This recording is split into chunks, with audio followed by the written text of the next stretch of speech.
This actually happened to me. I lived alone. No roommates, no pets. No neighbors close enough to hear anything, or at least, that's what I believed. By the time I realized someone else had been inside my house the entire time, not breaking in, not sneaking around, but living there, it was already too late to pretend I was safe. It started with things so small that I almost didn't notice them. Food would go missing. Not entire meals, just pieces. One slice of bread gone.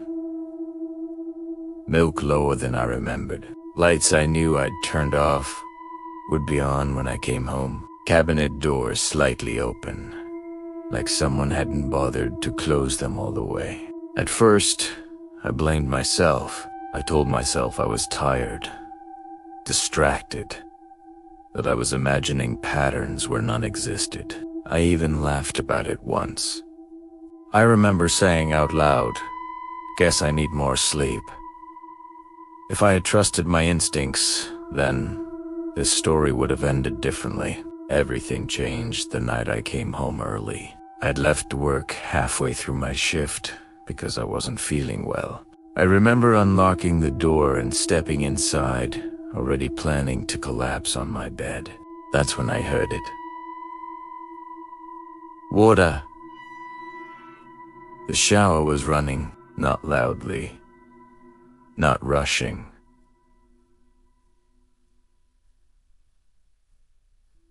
Just warm water hitting tile. I stood there in the hallway, my hands still on the door handle, my heart suddenly pounding.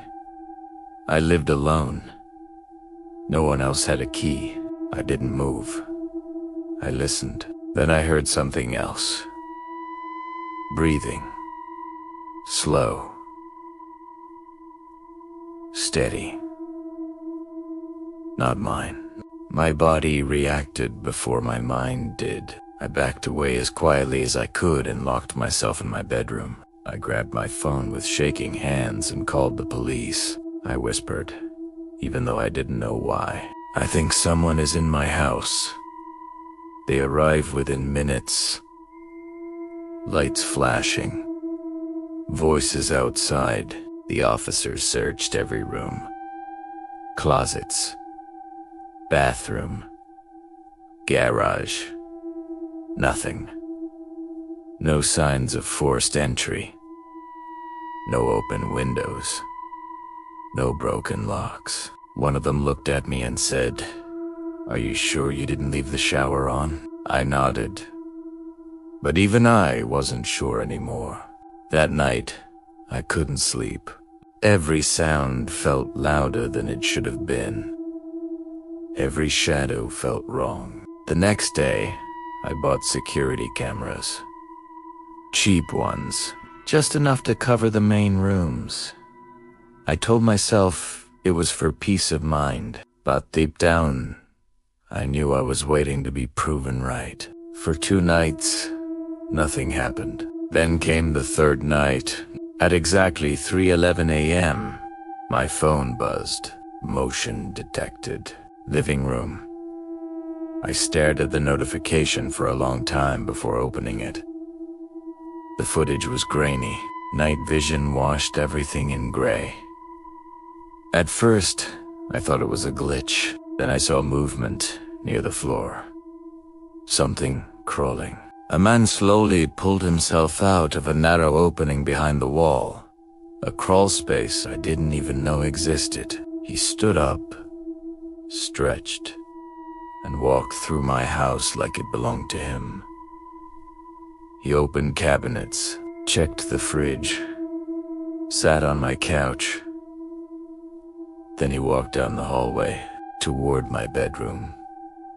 I watched him stop right outside my door and just stand there, listening. I didn't scream. I couldn't. My body felt frozen, like if I moved, he'd know. I called the police again. This time, I didn't whisper. They found him hiding in the crawl space. When they questioned him, The truth was worse than I imagined. He'd been living there for weeks, watching me leave for work, watching me come home, learning my routine. Sleeping when I was gone, listening to me. At night, they arrested him 2 days later. The officers told me I was lucky, that situations like this often end much worse.